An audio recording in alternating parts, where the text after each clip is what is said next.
कि तुम्हें अब बालक को डर नहीं लगता मृत्यु से।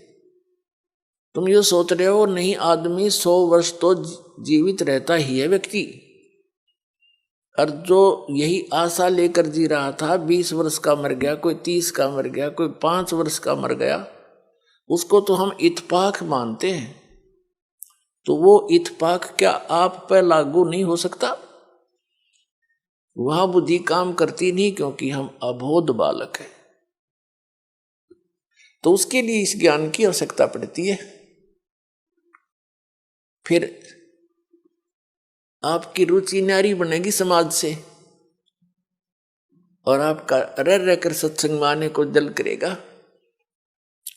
जब आपकी रुचि संसारिक बकवादों से हटकर बीड़ी, शराब, मांस, तमाकू, नाचा गाना, बेमतलब की चोरी, हेरा फेरी, जारी और रिश्वतखोरी, इनसे हटकर आप सही लाइन पर आओगे तो अन्य व्यक्तियों को फिर अच्छे से नहीं लगोगे, न्यों कहेंगे मूर्ख हो गया। तो जब कोई विभाग में कार्य करत व्यक्ति है और वो अपनी बुराई छोड़ देता है, रिश्वत लेना भी त्याग देता है, तो अन्य उसके साथी जो पहले जिस रंग में वो रंगा हुआ था उसी में वो तो अभी है, वो मजाक बनाते हैं, बुद्धि भ्रष्ट होगी इसकी, ये रिश्वत भी ना लेता, शराब भी छोड़ दी, बीड़ी भी ना पीता, तीसरे दिन सत्संग में जा है, मूर्ख है। तो परमात्मा कहते हैं जो भगवान के ज्ञान से अपरिचित हैं उनको तो हम मूर्ख दिखे, और हमने वह कति मूर्ख दिखे। वो किस आशा को लेकर जी रहे हैं? बिन उपदेश अचंभ है क्यों जीवत है प्राण, और भक्ति बिना कहाँ ठोर है ये नर नाही पाषाण। भक्तों की दृष्टिकोण तो ये बन जाता है कि बिन उपदेश अचंभ है, जो जिन्होंने नाम नहीं ले रखा, ज्ञान नहीं सुन रखा, अचंभ है, आश्चर्य है वो क्यों जीवित हैं, किस लिए जी रहे हैं, वो क्या आशा लिए बैठे हैं। और भक्ति बिना कहाँ ठोर है ये नर नहीं, ये तो पत्थर है। अब फिर क्या बताते हैं कि संत भक्त जब इस बात से परिचित हो जाते हैं, परमात्मा के ज्ञान पर दृढ़ हो जाते हैं, वो संसार की दृष्टि में मूर्ख दिखाई देते हैं। उनके विषय में परमेश्वर क्या बताते हैं? अकल अलूणे दीखते ये सर्व अकल के मूल, सदा रटे हरि नाम को ये झूल अनहद झूल।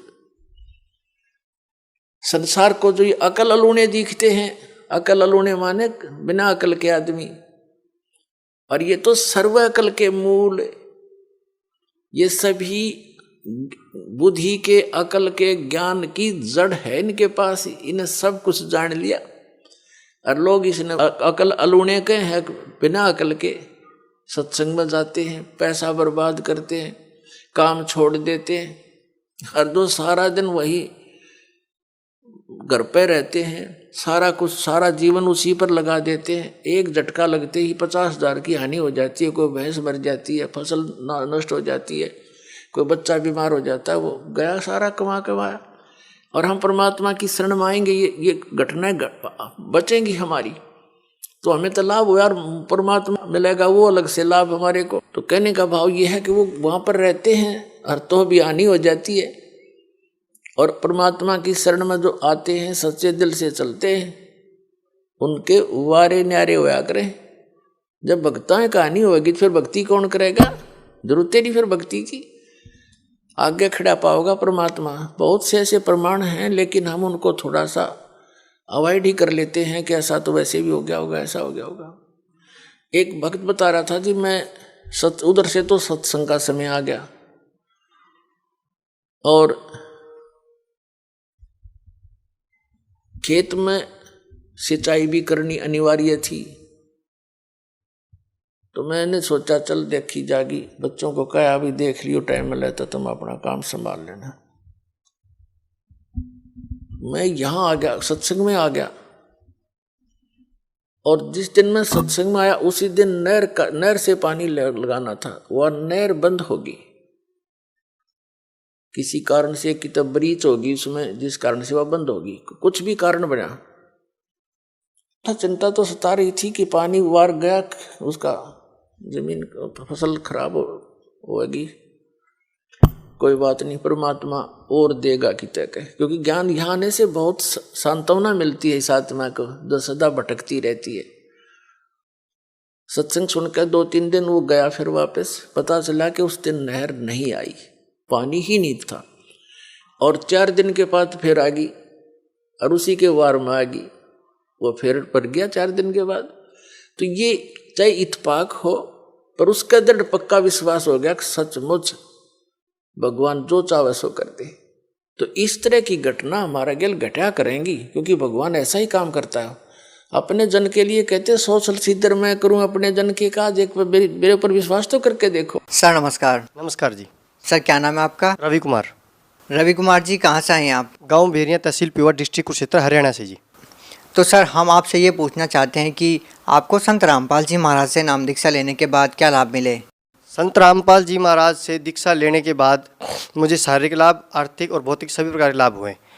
जब मैं संत रामपाल जी से जुड़ा तो मेरे को कोई ऐसी कोई दिक्कत नहीं थी, मगर परमात्मा के संत रामपाल जी महाराज से नाम लेने के बाद मैं काम से घर पे वापस जा रहा था बाइक से, किसी बाइक से मेरे बाइक को चला रहा था, मैं उसके पीछे बैठा था। तो हम जैसे ही गांव से थोड़े पीछे पहुंचे, वहाँ पर एक साइकिल वाले तुरंत आगे आ गया, तो उसके साथ हमारी बाइक टकरा गई। बाइक टकराते ही हम सड़क पर गिर गए, और सड़क पर गिरने के बाद जो शख्स बाइक चला रहा था, हम काफ़ी 10 फुट, कम से कम 10-50 फुट घसीटते हुए गए सड़क के ऊपर। तो मेरे को भी एकदम सिर मेरा धरती पे लगा, और मेरे यहाँ पे चोट लग गई, अंदरूनी चोट लगी, मेरा ब्लड नहीं निकला, और उसकी आंखों में दिखना बंद हो गया वो शख्स था। आज भी इस शख्स का, इस घटना का हमारे गांव में पूरा प्रमाण है भी इनकी घटना हुई थी। और हमें जो आसपास के लोग थे उन्होंने उठाया, तो मेरे को परमात्मा की दया से संत रामपाल जी के से कुछ चेत हुआ, मेरे को होश आया, तो वो उठा के ले गए हमें। तो वहाँ पे जाते ही डॉक्टर ने बोला, मिशन हॉस्पिटल है हमारे वहाँ पे, तो पहले छोटे डॉक्टर के पास बोले, उसने कहा मैं आपका ट्रीटमेंट नहीं कर सकता हूँ, ये बड़े केस है, हम इसमें ट्रीटमेंट नहीं करेंगे आपके। तो उन्होंने बोला भी आप एक आधा इंजेक्शन लगा दो, दर्द का इनको पेन हो रहा है काफ़ी। तो इतने में मैं मेरे फ़ोन से घर में फ़ोन कर दिया, भाई आपके लड़के का एक्सीडेंट हो चुका है, ऐसे ऐसे यहाँ पे आप आ जाओ। तो उस दौरान गाड़ी में हमें बिठा के मिशन हॉस्पिटल हमारे कैंचिया से लगभग 1.5-2 किलोमीटर पड़ता है, वहाँ पे हमें ले गए। उसी दौरान वो डॉक्टर ने मेरे को चेक किया। उस डॉक्टर ने बोला कि आपका तो जो यहाँ पे हड्डी टूटी हुई है, CT स्कैन है, मैं लेना भूल गया उस चीज़ को। आप कोई भी अगर हो, मेरे नंबर नोट कर ले, 90-341 58-340, मेरे गांव में तहकीकात कर ली जाए इस बात की। आज तक मैं बिल्कुल ठीक हूँ, मेरी ये नॉर्मली ट्रीटमेंट हुआ, उसके बाद मेरे को कोई दिक्कत नहीं आई। दूसरा लाभ है जी, मेरी पत्नी है माया रानी, जिनको कहने मतलब शादी के बाद ना 1 साल तक उसने नामदान नहीं लिया। उसने कहा मैं ज्ञान समझूंगी तब नाम लूँगी।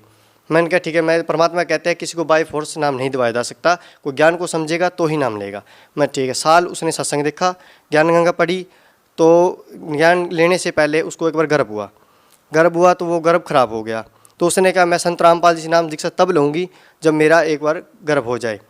तो हमने ट्रीटमेंट करवाया, नामदान ले लिया उसने। उसके बाद नामदान ले लिया, ट्रीटमेंट करवाया, उसमें मेरे में और उनमें दोनों में कमी बताई। जो डॉक्टर इंदू गुप्ता है पेवा में, चेक कर सकते हैं इस बात को, हमारे गांव में भी मेरी तहकीकात कर सकते हैं इस बात को।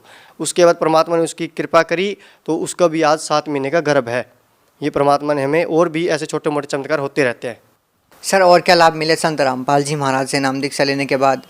और ऐसा शारीरिक लाभ भी हुए हैं, और ऐसा है मेरे परमात्मा ने आर्थिक भी स्थिति बहुत दयनीय थी, कहने मतलब एक पैसा रहता होता था मगर टिकता नहीं था। जब से संत रामपाल जी महाराज से मैं जुड़ा हूँ तो मेरे को बाइक साइकिल तक का बहुत नहीं था। मेरा परमात्मा ने ऐसी दया करी, आज दास के पास परमात्मा ने ऐसी दया करी, मुझे विश्वास भी नहीं था। जिस शख्स से मैंने पूछा, परमात्मा ने ऐसी दया करी, मेरे साइकिल की औकात नहीं और परमात्मा ने मेरे को बाइक दिवा दी, और आर्थिक स्थिति भी बढ़िया है मालिक की दया से, कोई दिक्कत नहीं है।